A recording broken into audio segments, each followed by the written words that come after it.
bienvenue dans l'émission Questions-réponses. Merci. Donc, la question du jour concerne également un autre mal du siècle. En fait, on a l'impression qu'il y a une épidémie aujourd'hui dans notre société. On en entend parler dans notre voisinage, au niveau du bureau, enfin dans les lieux de travail. Je veux parler du burn-out et du stress. Donc, je ne sais pas, tu as sans doute eu des clients, des personnes qui sont venues vers toi pour essayer de gérer ou régler un problème de burn-out. Qu'est-ce que c'est que le burn-out et d'où est-ce que ça peut venir et pourquoi il y en a autant?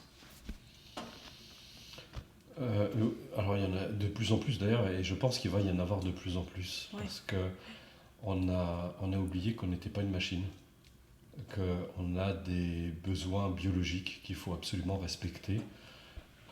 Et ça c'est vraiment très important. On est dans une culture qui est basée sur la compétition, la performance, où on veut absolument réussir, être toujours au top. Et en plus, ce qui est extraordinaire dans cette idée, c'est qu'on pense qu'on va trouver le bonheur de cette manière. Mais ça, c'est un autre sujet. Le burn-out, c'est de la cocotte minute qui explose. On a oublié de soulever la soupape. On peut plus. Et le burn-out, c'est, comment dire, quand un appareil n'a quasiment plus de batterie, qu'est-ce qu'il fait? Il met tout en sommeil. Tout se met en sommeil, en fait. C'est-à-dire, les lampes s'éteignent, il n'y a plus que les veilleuses qui marchent.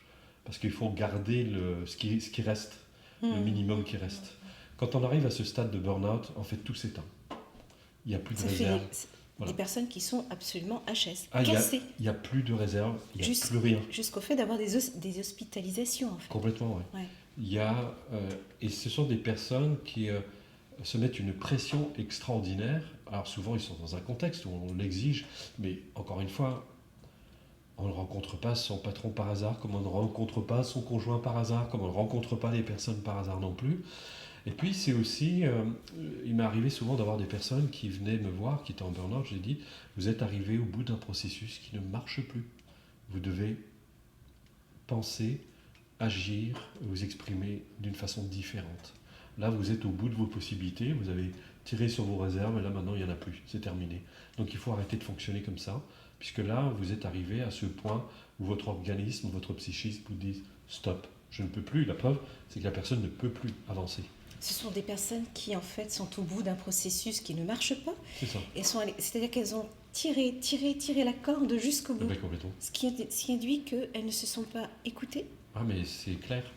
On est dans une société on est coupé de nous-mêmes. On est complètement coupé de ce qu'on ressent.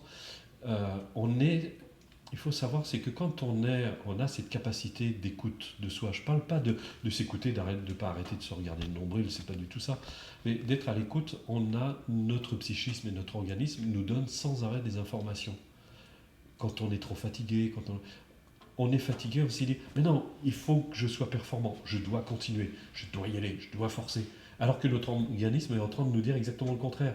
Non, détends-toi, tu as besoin de te reposer, on va prendre 5-10 minutes de détente. Non, qu'est-ce qu'on fait? Non, je peux passer outre. On est dans un système de performance. Donc on se fiche de savoir ce que ça va nous coûter.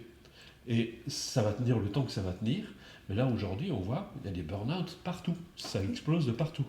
On est une société, c'est la société aujourd'hui qui est en burn-out. C'est la société qui est en dépression. On a fait fausse route. Et je pense qu'il faut il faut réaliser aujourd'hui que stop, ça n'a plus de sens tout ça. Ça n'a plus aucun sens. Parce que quel intérêt de travailler comme ça d'arrache-pied pour finir en burn-out? Le but de la vie, c'est le bonheur, c'est la joie, c'est de savourer l'existence. Alors on va me dire, oui, mais il faut travailler, il faut gagner sa vie.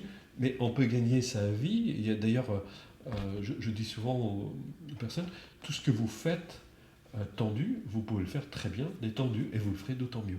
Et c'était une grande angoisse quand j'allais dans les entreprises, parce que j'allais dans les entreprises dans le cadre de la gestion du stress, et l'inquiétude des patrons, mais est-ce que mes employés vont pas être moins performants en faisant ce genre de pratique? Je leur dis, mais s'ils font un burn-out, de toute façon, ils seront plus bons à rien, donc ils feront plus rien, donc quel intérêt? Je dis, au contraire, mais on croit qu'être performant, c'est toujours en état de stress. Et c'est une absurdité complète. Je me souviens, un ami qui me répétait toujours, j'adorais cette phrase, il disait, l'esprit c'est comme un parachute, ça marche mieux quand c'est ouvert. Et pour être ouvert, il faut être détendu. Notre esprit est extraordinairement créatif. La preuve, c'est qu'on trouve souvent des solutions quand on est détendu, quand on est dans son bain, quand on est dans sa douche, quand on est en train de se promener dans la nature. Paf, d'un seul coup, tout vient. Et on se dit, et on voit même les erreurs qu'on commet, parce que notre esprit est plus détendu. Et comme il est plus détendu, il peut mieux voir. On a la capacité à voir les choses avec plus de détachement. Le burn-out, c'est un rétrécissement du champ de conscience. Je veux, je dois réussir, je dois y arriver, etc. Et il y a un moment, ça rétrécit tellement que pof, c'est fini. Mais en même temps, la société nous impose ce système de performance.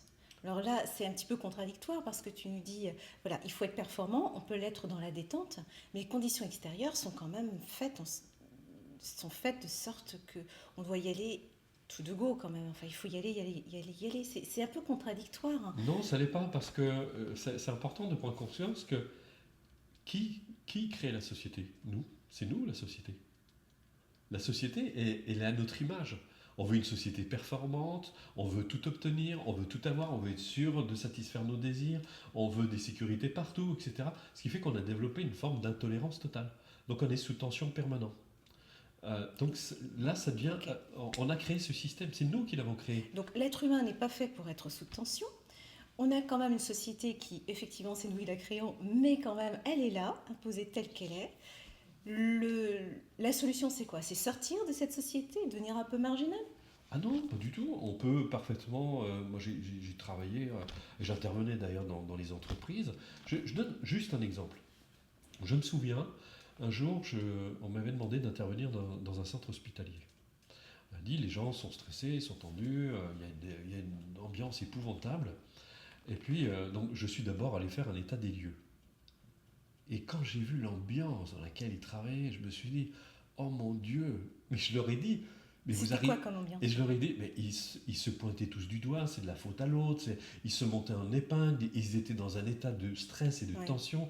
Et je leur dis, mais vous aimez cette ambiance, vous? Comment vous arrivez à travailler là-dedans? Je leur ai dit, mais c'est épouvantable. Moi-même, je ne savais plus travailler dans ce genre de contexte. Je me dis, mais c'est pas possible. Et j'ai ri, mais en même temps, j'avais de la peine pour eux. Je dis, ouais, et tout de suite, oui, mais c'est la faute au chef, c'est la faute... Stop. Ce système, vous l'avez essayé, vous l'avez testé, vous voyez ce que ça donne, vous voyez où vous en êtes, on va essayer autre chose. Et j'aurais dit, on va faire qu'une chose pour commencer. Alors, je leur ai fait faire justement, je leur ai montré comment se détendre d'abord. Et j'ai demandé, et c'était rigolo parce que les supérieurs ne voulaient pas venir. J'ai dit, si, surtout vous venez aussi. Tout le monde est venu, ils se sont tous détendus. J'aurais montré comment se détendre. L'atmosphère était complètement transformée. On sentait, mais c'était... et j'aurais dit, vous ne trouvez pas que c'est mieux comme ça? Mais la pièce, ça se ressentait, c'était palpable dans la pièce. Et on a fait comme ça pendant plusieurs mois des sessions où les gens apprenaient à se détendre, mais toute l'équipe était transformée. Ils disaient, mais c'est incroyable. C'était tout à fait autre chose. Donc ça prouve qu'on peut mieux fonctionner.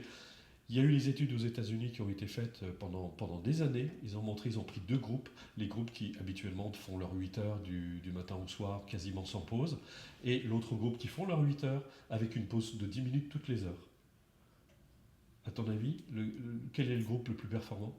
Celui qui a pris le temps de faire des pauses, forcément, puisqu'il s'agit de... Parce que là, tu nous as donné une clé pour pour éviter le burn-out, qui est en fait d'apprendre à se détendre. Voilà. Mais c'est une gestion, il faut comprendre, c'est qu'on a un capital d'énergie, il faut savoir le canaliser, le gérer, si on veut durer longtemps. C'est simple. Super, merci Bruno. Mais de rien, Nathalie.